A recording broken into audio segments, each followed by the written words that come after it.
patong na hanggang ngayon nakikita ko sa social media.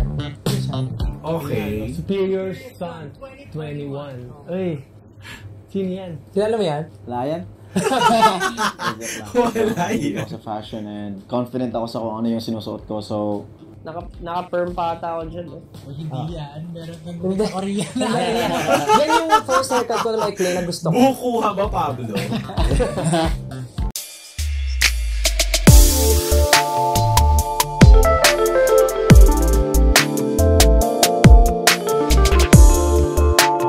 Hello mga Kaus and hello mga kasi welcome back again to my channel and welcome back to Darrysandy_official, ang mga tatalak at chika para sa SB19. So eto, ang gagawa natin ng chika for today's video, ang SB19 breakdown the stories behind the most iconic look Mega Magazine. Ang gagawa natin ng chika for today's video, but syempre mga kaps at mga kasisiw, kung bago mo lang sa akin channel, please subscribe and hit the notification bell and comment down there kung ano nasasabi niyo sa reaction video na to. And eto na, excited tayo dito kasi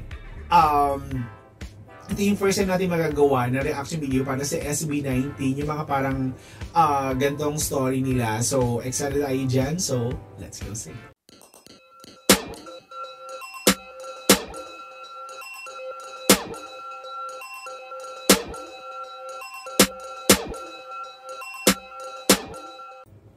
Let's go through our mega fashion moment. Hi Mega, we're SB19. Let's go through our mega fashion moment. Okay, go. Tignan natin yung mga looks nila dito at yung mga kwento behind that. Charot. This photo, naalala niyo ito? Mega Digital Saan? Art. Yeah, Mega Digital Art Okay. 2020. Ito yung may photo tayo na parang we put glitters. yeah. May mga, ako parang naalala ko na may glitters ako sa jaw. Silver na ano. Yeah, I guess. Ito po. Then parang happy tayo. Patong-patong. Happy tayo dito kasi parang lahat ng damit gusto natin. Yung iconic photo ng patong-patong na hanggang ngayon nakikita ko sa social media. Okay. Superior Son 21. Uy, sino yan? Kilala mo yan? Layan? Wala yan. Ako sa fashion and confident ako sa kung ano yung sinusuot ko. So, gumawa ako ng damit ko rin na I thought na maging confident din yung mga fans ko pag sinuot nila yun. So, that's why I made my brand. So, Okay. it came from the Bible. Merong verse doon na, nakalimutan ko, pero something like that, Superior Son. So, Susan, yung apelido ko sa dulo, sa first and sa last, tapos dinagdagan ko lang ng Superior sa gitna. So, okay. Music Awards. Mga mid-pandemic na yan. Quiet ba yan? Di natin maalala. TikTok ba yung Sobrang gano'n? dami. Yung bago-bago. Oo. Parang limited lang yung mga viewers. So, hindi pa tayo nakapag-live masyado. Yeah. Naalala ko na ito yung first Wish Music Awards na walang live audience. Puro artists. Styles. yeah. And hair ba? Ako nga, Yun din yung parang first time ko magpa-haircut ng super ikli. Naka-perm pa ata ako dyan. Hindi yan. Meron kang Hindi. Korean. Yan yung first haircut ko na maikli na gusto ko. Bukuha ba, Pablo? Ayun o. Ayan. Lalo na.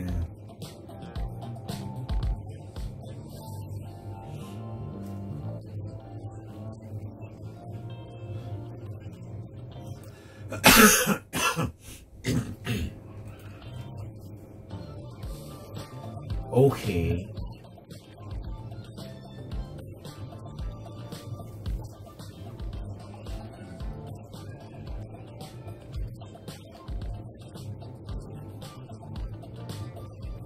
So bacolod siya. Ragged.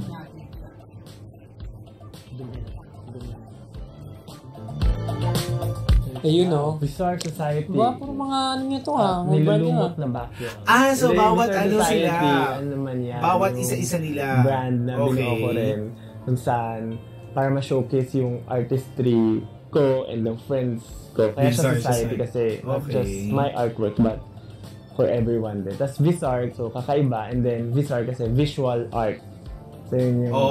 So yun ibig sabihin. mind blown. Amazing. Yung bag dyan sa picture, dinrawing ko yan sa, tablet lang. Yan, nilagay namin sa bag to, para lang maging artsy-artsyhan.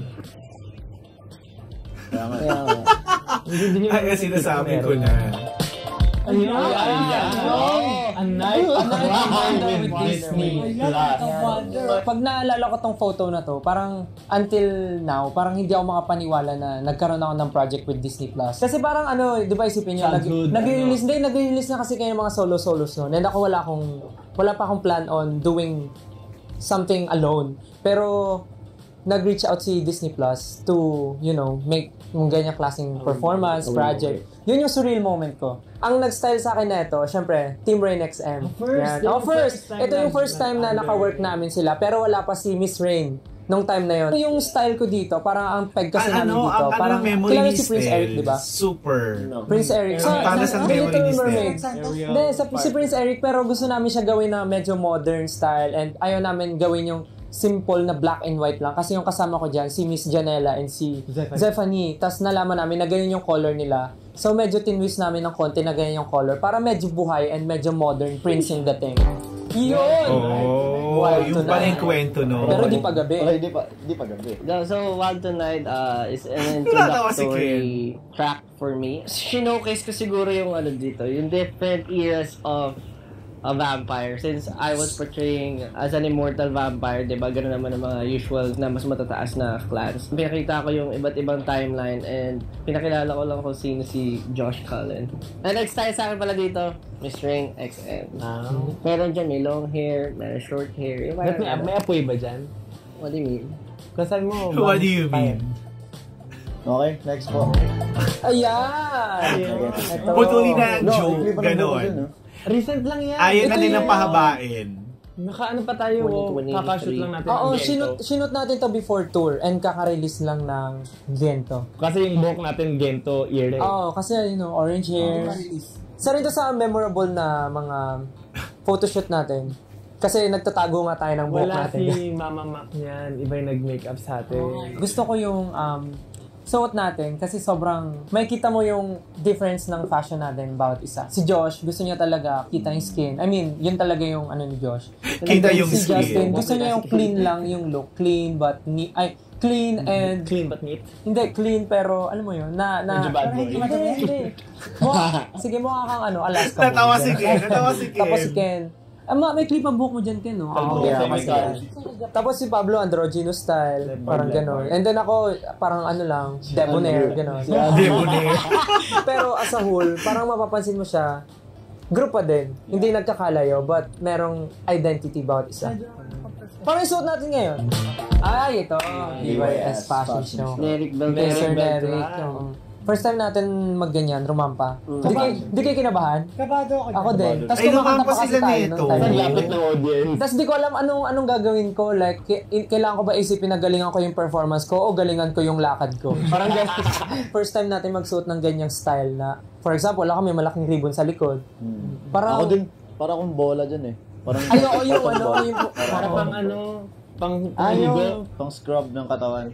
Miss Neric, gumagawa ng mga Concert, yeah. For SB19 and for a boy group, parang hindi siya usual na ginagawa or sinusuot natin. Pero nabigyan tayo ng chance to interpret yung mga pieces na ginawa ni Miss Neric Beltran. Parang matagal niya na tayong gustong makasama. Alam mo, pag gantong mga sit down nila, relax, tas gusto ko yung talas ang memorya ni Estel, at the same time, ang dami niyang kwento. Naaalala niya talaga yung details by details. So, nakakaaliw panoorin sila ng ganito. Tapos, panikukwento sila, alam mo yun, confident. Tapos, as in, yung story nung na yun, na ang lalim ng pinanggalingan ng picture na yun. Basta iba sila pag nakasit down na ganito, tapos nagkakwento lang. Ang lalim.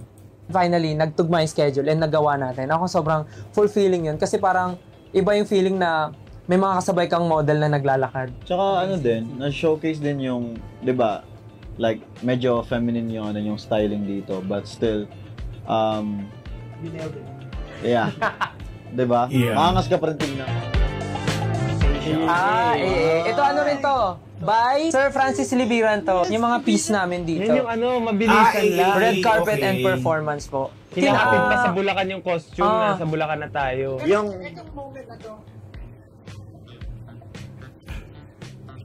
Yeah. Yeah, everything, yeah.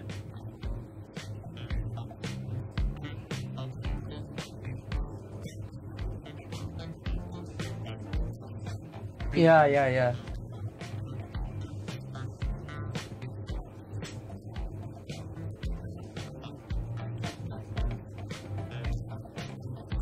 Nice one, Pablo.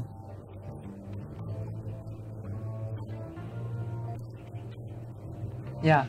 What I like Nice about one. our Ito yung costume natin. our wardrobe here, parang modern take on the barong. Parang nakasuit kami, pero yung may tela na may barong, opo, pero naka-play siya sa iba't ibang suit namin. Tapos ang masasabi ko dun sa white, biglaan din tayo kasi from what I remember, yung suit kong cardigan, full sleeve yan. Tapos parang ginunting lang siya nung mismong araw na nag-fitting tayo. Mega Cover 2024, yung today. Ang bilis, chill. Galing, oo. Anong favorite outfit nyo? Mahirap actually. O sige, isa-isa. Ako, favorite outfit ko is this one. Kasi mas gusto ko pag comfortable ako sa damit, like makakagalaw ako ng maayos. Although, I understand naman kasi editorial nga, di ba? Pero ito talaga pinaka-paborito ko sa style. Mahilig ako sa very, Sige, yung parang mga street couture, style na yung damit. alam mo yung mga parang out of this world outfit, costume, mga Yeah, gano'n. Tom Brown. Schoolboy. Tom Brown. Meron pa isa eh. Schoolboy ka talaga no? May Peter Lakay. Kenzo or yung... Kenzo, maganda rin yung Kenzo, Kenzo yung actually. jeans. Ito pa. Yung first, yung... Hindi first. Second, di ba? Isa. First. Yung gawa ni Miss Neri. Hindi mo favorite? Bukod pa doon. Miss Oh, Neri hindi ko. mo favorite. Nabubuko pa si Favorite, may mas favorite lang. Justice. Alin doon? Yung kanina yung naka-block ka na ano. Basta yung isa, I think third one yung bet ko. Third one. Pang six na to suot natin, di ba? Yung third one. Ako nagustuhan ko naman lahat.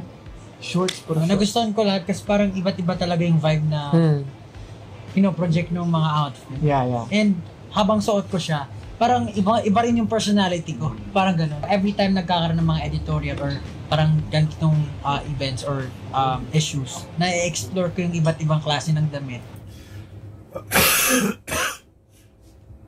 Ang SB19, pag nabibihisan, tapos nabibigyan sila ng task na isuot yung ganong damit, number one, yung nagbabago yung as-in transformation nila is 360 degrees. Plus, yung visual nila 360 degrees. Yung representation nila as in super shocking na hindi mo akalain na mabibigyan na lang ng super gandang justice. Ganun ang SB19 kapag nabibigyan sila ng task na magbihis or magsuot ng isang, alam mo yon, ng mga isang couture ng nag-iiba talaga yung mga looks nila as in 360 degrees, as in bonggang-bongga.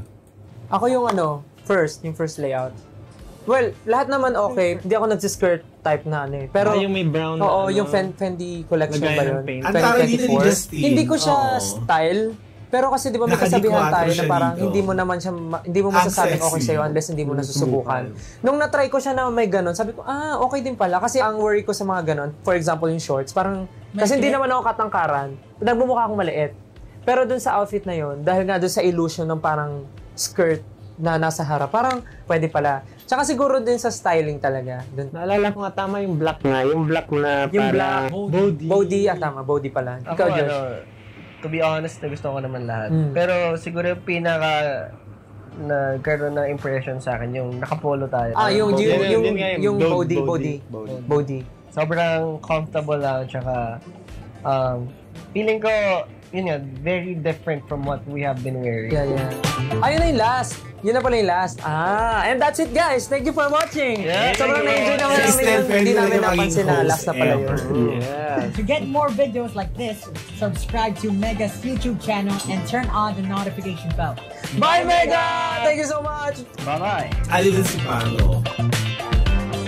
So anyway, highway, ayan. So may mga picture tayong hindi pa natin nakikita. First time natin napanood dito. And ang sabi ko nga, yung mga ganitong mga event ng SB19, ang sarap lang balikan kasi marami pagkaulit din sa nangyari sa kanila. And yung transformation nila from day 1 hanggang sa binihisa na sila, hanggang sa nagkaroon sila ng wardrobe, hanggang sa nagiging icon na sila ng mga ganitong magazine. So nakita mo talaga yung transformation na super bongga. So anyway, highway, ayun mga kasat, mga kasisi, thank you so much for watching.